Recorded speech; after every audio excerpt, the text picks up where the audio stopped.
اس معاوضہ کا جواب دیا گیا کہ اس میں کوئی شرم اور عار کی بات نہیں کہ حق تعالیٰ مچھر یا اس سے بڑی چیز مثل مکھی اور مکڑی کا مثال بیان فرمائے کہ مثال سے تو توضیح و تفصیل مثل لا کے مطلوب ہوتی ہے، حقارت اور عظمت سے کیا بحث۔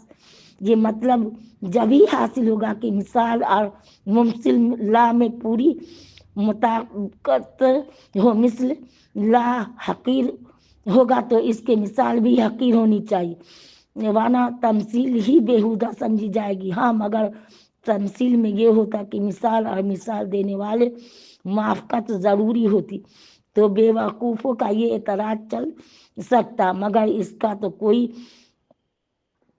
بے وقوف بھی قائل نہ ہوگا۔ اور تورات و انجیل کلام حکمہ و سلاطین میں ایسی مثالیں بکثرت موجود ہیں۔ اس کے خلاف کرنا کفار کی حماقت اور عناد کی بات ہے۔ کے معنی یہ بھی ہو سکتے ہیں کہ مچھر سے حقارت اور چھوٹائی میں زیادہ ہو، جیسے مچھر کی بازو کے بعض احادیث میں اس کو دینا کی تمثیل میں ذکر فرمایا ہے، یعنی ایمان والے تو ان مثالوں کو حق اور مفید سمجھتے ہیں اور کفار بطور تحقیر کہتے ہیں کہ ایسی حقیر مثالوں سے خدا کی مراد اور غرض کیا ہوگی۔ جواب دیا گیا کہ اس کلام سراپا ہدایت سے بہتروں کو گمراہی میں ڈالنا اور بہتروں کو راہ راست دکھلانا منظور ہے، یعنی اہل حق اہل باطل میں تمیز تام منظور ہے، جو نہایت مفید اور ضروری ہے، جیسے کتاب رحم کرنا، انبیاء، علماء اور واعظین اور مومنین اور نماز اور دیگر جملہ امور خیر سے اعراض کرنا۔ اور فساد سے مراد یہ ہے کہ لوگوں کی ایمان سے نفرت دلاتے تھے اور مخالفان اسلام کو ورگلا کر مسلمانوں سے مقابلہ کراتے تھے۔ حضرات صحابہ رضی اللہ عنہ صلحاء امت کے عیوب نکال کر تصحیح کرتے تھے تاکہ آپ کو اور دین اسلام کو بے وقتی لوگوں کے ذہن نصیح ہو جائے، اور مسلمانوں کا راز مخالفوں تک پہنچاتے تھے، طرح طرح کے رسوم بدعات خلاف طریقہ اسلام پھیلانے میں صحیح معنی کوشش کرتے تھے۔ مطلب یہ کہ آج ان حرکات ناآسائشہ سے اپنا ہی کچھ کھوتے تھے۔ توہین اسلام تحقیر صلحاء امت کو کچھ بھی نہ ہو سکے گی، یعنی اقسام بے جان کی حس و حرکت کچھ نہ تھی۔ اول عناصر تھے، اس کے بعد والدین کی غذا بنے، پھر نطفہ، پھر خون پستہ، پھر گوشت، یعنی حالت سے سابقہ کے بعد نفخ روح کیا گیا، جس سے رحم مادر اس کے بعد دنیا میں زندہ رہی، یعنی جب دنیا میں وقت مرنے کا آئے گا، یعنی قیامت کو زندہ کیے جاؤ گے حساب لینے کے واسطے، یعنی قبروں سے نکل کر اللہ تعالیٰ کے روبرو حساب و کتاب کے واسطے کھڑے کیے جاؤ گے۔ سو اب انصاف کرو کہ جب تو اول سے آخر تک اللہ تعالیٰ کے احسانات کے مرہون ہو اور ہر حالت اور حاجت میں اس کے محتاج اور اس کی متوقع ہو، پھر اس پر بھی کفر کرنا، اس کی نافرمانی کرنا کس قدر تعجب خیز امر ہے۔ اس آیت میں دوسری نعمت کا بیان فرما، یعنی اللہ نے تم کو پیدا کیا، تمہارے بقا انتفاع کے لیے زمین میں ہر طرح کی چیزیں پر کثرت پیدا فرمائی، مطعومات اور مشروبات اور ملبوسات اور ہر چیز کے لیے آلات سامان۔ اس کے بعد متعدد آسمان بنائے گئے جس میں تمہارے لیے طرح طرح کے منافع ہے۔ الحمدللہ الحمدللہ کا شکر۔ اب ایک بڑی نعمت کا ذکر کیا جاتا ہے جو بنی آدم پر کی گئی، وہ حضرت آدم علیہ السلام کی آفرینس کا قصہ ہے جو تفصیل سے بیان کیا گیا۔ ان کو خلیفہ اللہ بنایا گیا، یعنی پہلی آیت میں جو فرمایا تھا اس میں کسی کو انکار پیش آئے تو قصہ حضرت آدم سے اس کا جواب بھی بخوبی ہو گیا۔ ملائکہ کو جب یہ خلجان ہوا کہ ایسی مخلوق کے جس میں مفسد اور خون ریز تک ہوں گے، ہم اس ایسے مطیع فرمانبردار کے ہوتے ان کو خلیفہ بنانا، یعنی کہ ملائکہ کہتے تھے کہ ہم جب اتنے مطیع فرمانبردار ہیں تو انسان کے بارے میں ان فرشتے کو اللہ تعالیٰ کی طرف سے معلوم ہو گیا تھا کہ انسان جب ہوگا تو مفسد اور خونریز ہوں گے. اس کی وجہ کیا ہوگی؟ تو بطریق استدار یہ سوال کیا، اعتراض ہرگز نہ تھا، مطلب اعتراض نہ تھا اللہ کے پاس. فرشتے کا ایک اپنی رائے دہن تھا فرشتے. یہ امر کے ملائکہ کو بنی آدم کا حال کیوں کر معلوم ہوا؟ اس میں بہت سے احتمال ہے. جنات پر قیاس کیا، یا حق تعالیٰ نے پہلے بتلا دیا تھا، یا اللہ محفوظ میں لکھا دیکھا، یا سمجھ گئے کہ حاکم و خلیفہ کی ضرورت جب ہی ہوگی جب ظلم و فساد ہوگا. یہ حضرت آدم کے قالب کو دیکھ کر بطور قیافت سمجھ گئی ہوں. جیسا ابلیس نے حضرت آدم علیہ السلام کو دیکھ کر کہا تھا کہ بقول ہوں گے، ایسا ہی ہوا.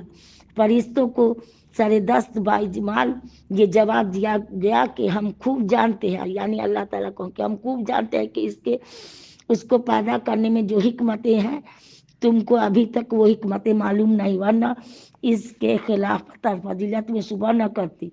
خلاصہ یہ کہ حق تعالیٰ نے حضرت آدم علیہ السلام کو ہر ایک چیز کا نام ماں اس کے حقیقت اور خاصیت کے اور نفع نقصان کے تعلیم فرما دیا، اور یہ علم ان کے دل میں بلا واسطہ کلام القا کر دیا، کیونکہ بدون اس کے کمال علمی کے خلاف فتح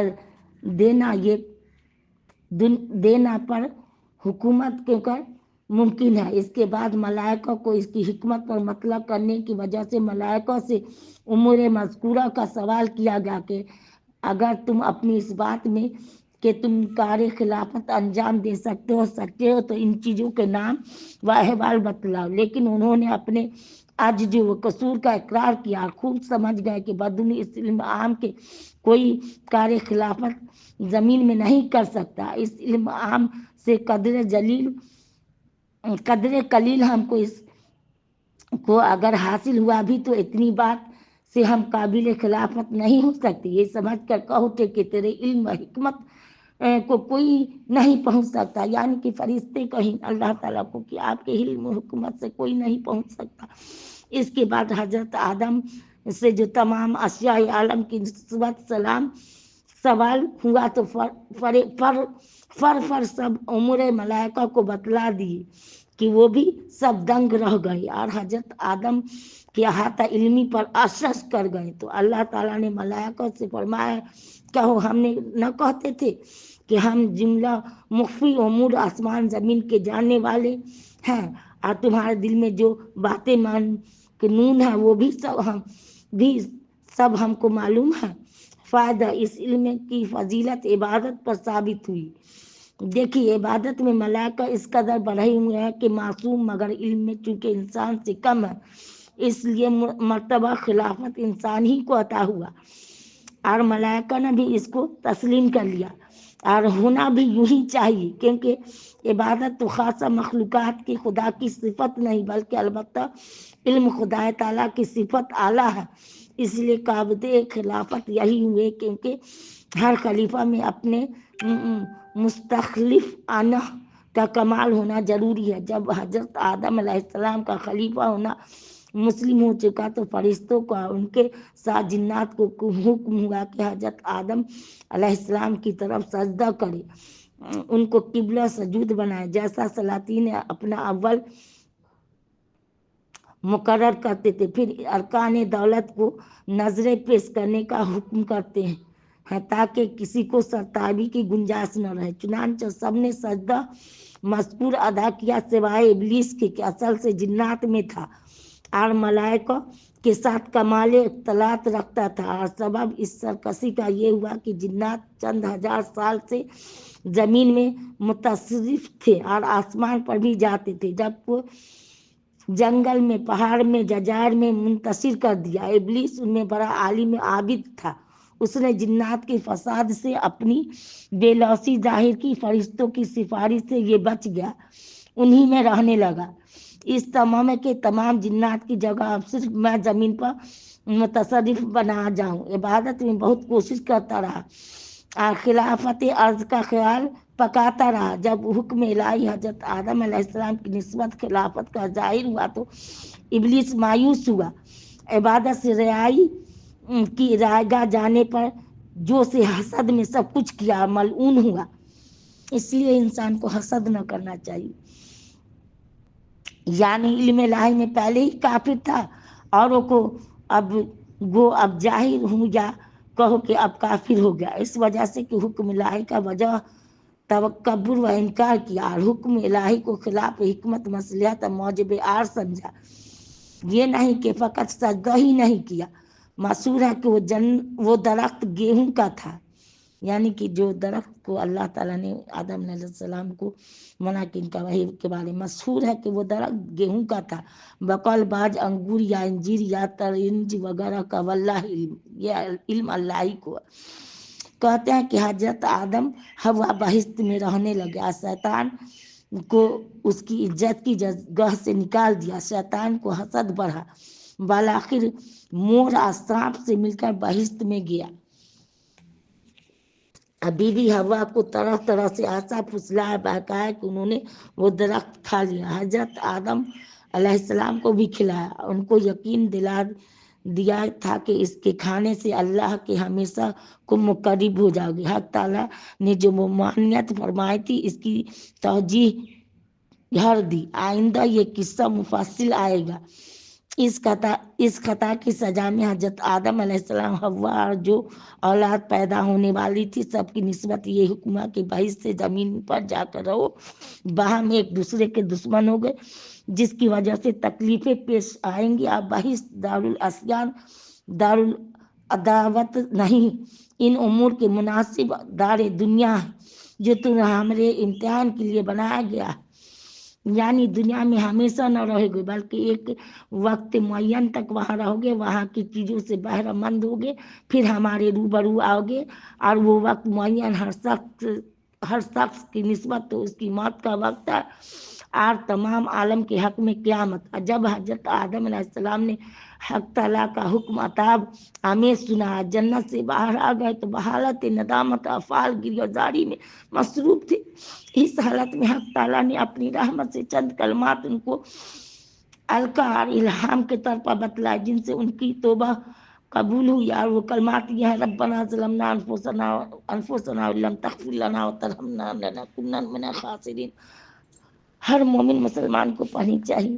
مطلب یہ ہے کہ حق تعالیٰ نے حضرت آدم علیہ السلام کی توبہ قبول فرمائی، مگر فی الفور جنت میں جانے کا حکم نہ فرمایا، بلکہ دنیا میں رہنے کا جو حکم ہوا تھا اسی کو قائم رکھا. کہ مقتضائے حکمت مصلحت یہی تھا. ظاہر ہے کہ زمین کے لیے خلیفہ بنائے گئے تھے، نہ کہ جنت کے لیے. اور اللہ تعالیٰ نے یہ فرما دیا جو ہمارے مطیع ہوں گے ان کو دنیا میں رہنا مضر نہ ہوگا بلکہ مفید. ہاں جو نافرمان ہیں ان کے لیے جہنم لہم جنی من النار. اور اس تفریق امتحان کے لیے بھی دنیا ہی مناسب ہے. جو صدمہ اور اندیشہ کسی مصیبت پر اس کے ہونے سے یا پہلے ہوتا ہے اس کو خوف کہتے ہیں. اس کے واقع ہو چکنے کے بعد جو غم ہوتا ہے اس کو حزن کہتے ہیں. مثلا کسی مریض کے مر جانے کا خیال پر جو صدمہ ہے وہ خوف ہے، اور مر جانے کے بعد جو صدمہ وہ حزن. اس آیت میں جو خوف حزن کی نفی فرمائی سے اگر خوف و حزن دونوں مراد لیا جائے تو یہ معنی ہوں گے جو لوگ ہماری ہدایت کے موافق چلیں گے اس میں اس اندیشہ کی گنجائش نہیں کہ شاید یہ ہدایت حق نہ ہو، شیطان کی طرف سے دھوکہ اور مغالطہ ہو، اور نہ وہ اس وجہ سے کہ ان کے باپ سے بالفعل بہشت چھوٹ گئی محزون ہوں گے، کیونکہ ہدایت والوں کو عنقریب جنت ملنے والی. اور اگر خوف حزن آخرت مراد ہو تو مطلب یہ ہوگا قیامت کو اہل ہدایت کو نہ خوف ہوگا نہ حزن. مگر حزن کا نہ ہونا تو بے شک مسلم، لیکن خوف کی نفی فرمانے پر ضرور خلجان ہوتا ہے کہ اس روز خوف تو حضرت انبیاء علیہ السلام تک کو ہوگا، یعنی قیامت کوئی بھی خوف سے خالی نہ ہوگا. تو بات یہ ہے کہ خوف دو طرح ہوتا ہے، کبھی تو خوف کے باعث اور مرجع خائف یعنی ڈرنے والے یا میں پایا جاتا ہے، جیسے مجرم جو بادشاہ سے ڈرتا ہے تو موجب خوف جو مجرم کی طرف سے رجوع ہوتا ہے. کبھی مرجع خوف مخفوف یعنی جس سے ڈرتے ہیں اس میں کوئی امر ہوتا، مثلا اگر کوئی شخص کسی بادشاہ صاحب جلال کے روبرو یا شیر کے روبرو ہو تو اس کے خائف ہونے کی وجہ نہیں اس نے بادشاہ یا شیر کو جرم کیا، بلکہ قہر و جلال، سلطانی ہیبت اور غضب و درندگی شیر موجب خوف ہے، جس کا مرجع جات سلطانی یا خود شیر ہے. آج سے پہلی قسم کی نفی ہوئی، نہ دوسری قسم کی، بل صبح تو جب ہو سکتا تھا کی جگہ فرماتے ہیں اول اور خطاب عام تھا. ان نعمتوں کا ذکر فرمایا جو تمام بنی آدم پر عام تھی، مثلا زمین و آسمان جملہ اشیاء کا پیدا کرنا، پھر حضرت آدم علیہ السلام کو پیدا کر کے ان کو خلیفہ بنانا اور بہشت میں داخل کرنا وغیرہ. اب ان میں سے خاص بنی اسرائیل کو خطاب کیا گیا ہے. خاص نعمتیں جو وقتاً فوقتاً پست در پست ان پر ہوتی چلی آئی ہے، اور انہوں نے جو کفران نعمت کیا ان سب باتوں کا مفصل ذکر کیا جاتا ہے کہ بنی اسرائیل تمام فرقوں سے بنی آدم میں ممتاز، اہل علم، کتاب و نبوت و انبیاء کو پہچاننے والے سمجھے جاتے تھے، کہ حضرت یعقوب علیہ السلام سے حضرت عیسیٰ علیہ السلام تک 4000 نبی ان میں آ چکے تھے. تمام عرب کی نظریں ان کی طرف تھی کہ حضرت محمد رسول اللہ صلی اللہ علیہ وسلم کی تصدیق کرتے ہیں یا نہیں. اس لیے ان انعامات اور خرابیوں کو بسط کے ساتھ ذکر فرمایا کہ سرما کر ایمان لائے، ورنہ اور لوگ ان کی حرکات سے واقف ہو کر ان کی بات کا اعتبار نہ کرے. اور یہ اسرائیل نام ہے حضرت یعقوب علیہ السلام کا، اس کے معنی ہے عبداللہ. ہزاروں انبیاء ان میں بھیجے گئے، توریت وغیرہ کتابیں نازل فرمائی، فرعون سے نجات دے کر ملک شام میں تسلط دیا، من و سلوہ نازل ہوا، ایک پتھر سے 12 چشمے جاری کیے. جو نعمتیں خارق عادت کسی فرقہ کو نصیب نہیں ہوئی. توریت میں قرار کیا تھا کہ تم توریت کے حکم پر قائم رہو گے، جس پیغمبر کو بھیجو اس پر ایمان لا کر اس کے رفیق رہو گے تو ملک شام تمہارے قبضہ میں رہے گا. بنی اسرائیل نے اس کو قبول کر لیا تھا مگر پھر اقرار پر قائم نہ رہے، بدنیتی کی، رشوت لے کر مسئلے غلط بتاتے، حق کو چھپایا، اپنی ریاست جمائی، پیغمبر کی اطاعت نہ کی بلکہ بعد پیغمبروں کو قتل کیا. توریت میں جہاں حضرت محمد رسول اللہ صلی اللہ علیہ وسلم کی صفت اس کو بدل ڈالا، اس لیے گمراہ ہوئے. یعنی منافع دینوی کی فوت ہونے سے مت ڈرو. توریت میں بتا دیا گیا تھا کہ جو نبی آئے اگر توریت کی تصدیق کرے تو اس کو جانو سچا ہے، نہیں تو جھوٹا ہے. جاننا چاہیے کہ احکام قرآنی، دربار اعتقاد، اخبار انبیاء، احوال آخرت، امر نواہی، توریت وغیرہ کتب سابقہ کے موافق ہاں بعض عوامر و نواہی میں نسخ بھی کیا گیا ہے مگر وہ تصدیق کی مخالف نہیں. تصدیق کی مخالفت تکذیب ہے، اور تکذیب کسی کو کتاب الہی کو کی ہو بالکل کفر ہے. منسوخ تو بعض آیات قرآنی بھی ہے، یعنی کہ بہت سی آیات قرآنی آیات کو بھی اللہ تعالیٰ نے منسوخ کر دیا. تو بھائی جیسے کہ تک کتب میں جو کچھ منسوخ ہو گیا تھا لیکن اوپر بھی ایمان لانا وغیرہ کتب سابقہ کے موافق ہاں بعض عوامر تصدیق کریں تو اس کو جانو سچ. ورنہ نواہی میں نسخ بھی کیا گیا مگر وہ تصدیق کے مخالف نہیں. تصدیق کی مخالفت تکذیب ہے، تکذیب کسی کتاب الہی کو ہو یہ بالکل کفر ہے. منسوخ تو بعض آیات قرآنی بھی ہے مگر اس کو نعوذ باللہ کون تکذیب کہہ سکتا ہے. یعنی قرآن کی دیدہ دانستہ تکذیب کرنے والوں میں اول مت ہو کہ قیامت تک کے منکرین کا وبال تمہاری گردن پر ہو. اللہ محفوظ. اور مشرکین مکہ نے جو انکار کیا ہے وہ جہل اور بے خبری کے سبب کیا ہے، دیدہ دانستہ ہرگز نہ تھا. اس میں تو اول تم ہی ہوگے، یعنی کہ بنی اسرائیل کو اللہ تعالیٰ کہنے لگے کہ اول تم ہی ہوگے. کہا کہ